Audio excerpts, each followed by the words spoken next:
told him what I needed, which is a tall, straight pine with as few knots as possible and as tight a grain as possible to make a mast for my skipjack, which was the last skipjack built for the Maryland oyster fishery where we operate as sailing vessels. So he talked to supervisors one thing or another and got the okay to sell me a log. So after 5 hours of traipsing through the woods, he went, you know, I've got one more place we ought to go look. And of course, that's where we found the best tree. And so we've selected 3 in this tract fairly near the road. And of the 3, the largest one is really beautiful and closest to the road, but it also has more sunlight around it. And you can see where there were branches that sloughed off and grew over. So that's not as good. And this one, which is the deepest in the woods, shows almost no sign of knots being buried under the bark until you get up to about 60 feet.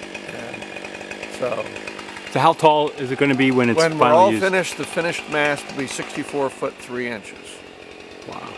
And will be 13 inches in diameter at the largest, about 20 feet above the deck. And it tapers down to 11 inches rather at the bottom, and about 9 inches where the rigging goes around it.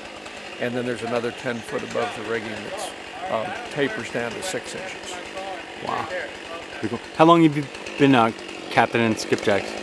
I bought my first skipjack in 1975, so that makes it 37 years. Yeah. Wow. And 40 years ago, this week, I started dredging with Captain Art Daniels from Deal Island. And the beauty of that is that Captain Art is still dredging at the age of 90. He'll be 91 in the month of April. Wow. And he's still working on the water every day.